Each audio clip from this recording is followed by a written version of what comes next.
देखिए अपने पास यहाँ तक वैल्यू आ गई थी। अब अपन इसके अंदर cos 2 पाई और cos 0 की वैल्यू अपन पुट करेंगे।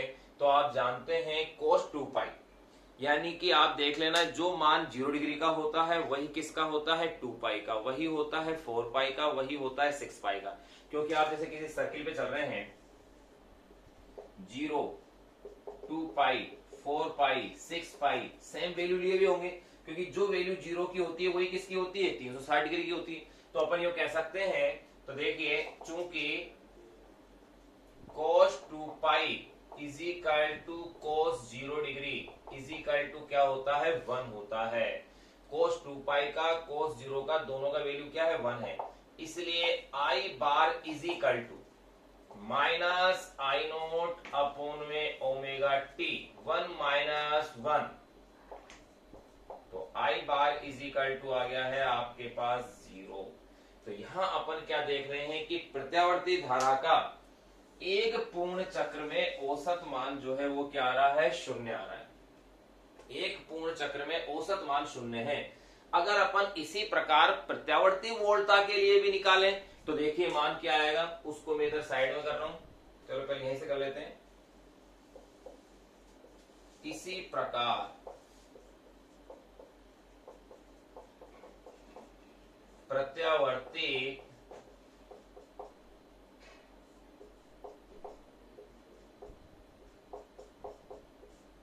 वोल्टता के लिए, अगर इसी प्रकार में प्रत्यावर्ती वोल्टता के लिए अगर मान देखता हूं तो देखिए V एवरेज कैसे निकाला जाएगा, इस तरह से सबसे पहले तो 0 से लेकर के t तक यानी पूर्ण चक्र के लिए किसका समाकलन किया जाएगा V का, अपोन में 0 से t तक क्या है dt। फिर देखिए इसके आगे की स्टेप को भी मैं यहां ले रहा हूं, यानी कि V एवरेज जो अपन पूर्ण चक्र के लिए निकाल रहे हैं। तो अब देखिए V की वैल्यू आप इसमें पुट कीजिएगा, क्या वैल्यू आएगी V is equal to V naught sine omega t, V is equal to V naught sine omega t dt upon में 0 से t तक, और ये हो गया है dt।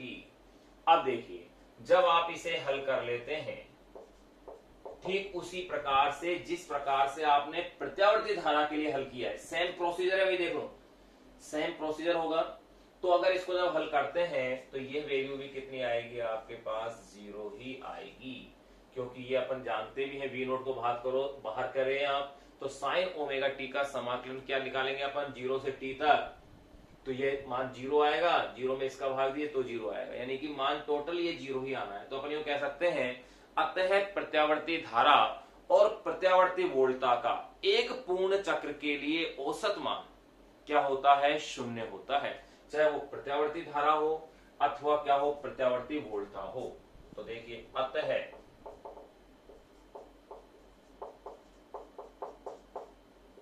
प्रत्यावर्ती धारा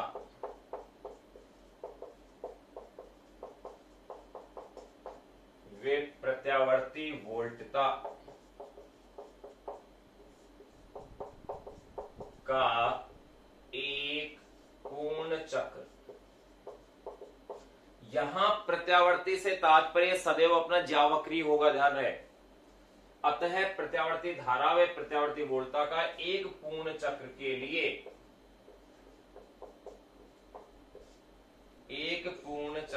लिए औसत मान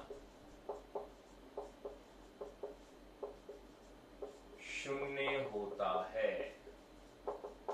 अगर एक पूर्ण चक्र के लिए इनका औसत मान 0 है, जिसको कि अपन ने 3 तरीके से जान लिया, एक सिंपल तरीके से जान लिया, एक अपन ने ग्राफ से भी जान लिया, एक गणितीय विवेचना करके भी अपन ने इसको निकाल लिया है, और दोनों से मान क्या सिद्ध हो रहा है अपने पास 0 सिद्ध हो रहा है।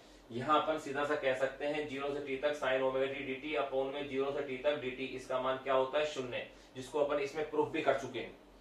तो इनका एक पूर्ण चक्र में औसत मान 0 आ रहा है, इसीलिए अब अपन को इनकी आवश्यकता पड़ती है इनके वर्ग माध्य मूल मान को निकालने की। अब वर्ग माध्य मूल मान क्या है, उसे अपन कैसे ज्ञात करते हैं, वो अपन अब उसकी चर्चाएं अब करते हैं कि वर्ग माध्य मूल मान क्या होगा।